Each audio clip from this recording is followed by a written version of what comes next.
गुजरात चुनाव को लेकर बीजेपी में जबरदस्त घबराहट। हार से घबरा गए बीजेपी के दिग्गज नेता। बीजेपी के बड़े बड़े नेताओं ने मैदान छोड़ दिया।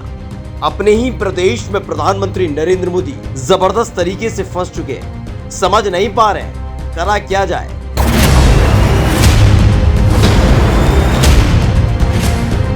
ऐसे में बीजेपी ने गुजरात चुनाव को लेकर अपने 160 प्रत्याशियों का ऐलान कर दिया, जिसमें पता चला कि हरावल दस्ते के मुखिया के तौर पर प्रदेश में प्रवेश करने से नरेंद्र मोदी और अमित शाह बचना चाहते हैं, तो उन लोगों को बाहर का रास्ता दिखा दिया जिन्होंने सत्ता की मलाई चखी, साहेब के गुणगान गाए, लेकिन अब वो भूतपूर्व सीएम या भूतपूर्व मंत्री और भूतपूर्व विधायकों के तौर पर जाने जाएंगे। बीजेपी के नेता इटला इटला कर बता रहे हैं कि देखो, इसे कहते हैं लोकतंत्र, कि जिनको लगा कि अब राजनीति उनके बस की बात नहीं है, उन्होंने युवाओं के लिए रास्ता खोल दिया, लेकिन हकीकत इससे कोसों दूर है। दरअसल नई वाली बीजेपी में उम्र के किसी भी पायदान पर मोदी और शाह पहुंचना राजनीतिक तौर पर प्रासंगिक रहने वाले, लेकिन जो उनको पसंद नहीं, उनके लिए बीजेपी में रास्ते बंद हैं। गुजरात में जबरदस्ती काटे गए बीजेपी नेताओं के टिकट। बीजेपी के पूर्व सीएम से लेकर कई मंत्रियों को एक झटके में घर पर बैठा दिया गया और उसके एवज में प्रवक्ताओं की फौज छोड़ दी गई,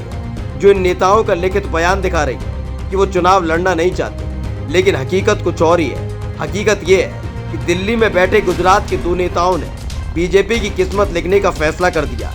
उनको लगने लगा है कि वो अजय हो गए और किसी की हिम्मत नहीं है कि उनके फैसले के खिलाफ आवाज उठा सके। तो चुपचाप जैसा कहा गया वैसा वैसा कोरे कागज पर अपने दस्तखत के साथ लिख दिया कि जी हुजूर, हम चुनाव नहीं लड़ना चाहते। दरअसल ये फैसला इस दौर में इसलिए भी जरूरी हो गया था क्योंकि साल दर साल जब गुजरात में विधानसभा का चुनाव हुआ, बीजेपी का ग्राफ गिरा है और अब इतना गिर चुका है कि इस बार के चुनाव में जीत से ज्यादा हार की फिक्र मोदी शाह की जोड़ी को हो रही है। ऊपर से कांग्रेस और आम आदमी पार्टी ने उनकी परेशानी बढ़ा दी है। ऐसे नए और मजे हुए राजनेताओं को मैदान में उतार दिया है, जो मोदी शाह के लिए उनके ही प्रदेश में चुनौती बन चुके हैं। ऐसे में बड़े बड़े नेताओं ने चुनाव लड़ने से इनकार कर दिया है। इनमें पूर्व सीएम विजय रूपाणी, नितिन पटेल और भूपेंद्र सिंह चुड़ासमा है।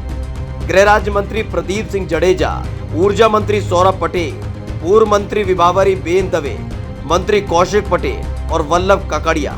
इसके साथ ही कद्दावर नेता योगेश पटेल है। गजब का लोकतंत्र होने का हवाला दिया जा रहा है, जबकि कई नेता इनमें से ऐसे हैं जो मोदी और शाह से छोटे हैं, लेकिन उन्होंने राजनीति को अलविदा कह दिया, जिसने बीजेपी के लोकतंत्र को सबके सामने परोस कर रख दिया है। खैर, कि बीजेपी का आंतरिक मामला हो सकता है, लेकिन देखना बड़ा दिलचस्प होगा गिरते हुए ग्राफ में नई तकनीक कितना काम करती है। आपको क्या लगता है कि वाकई बीजेपी में लोकतंत्र जिंदा है?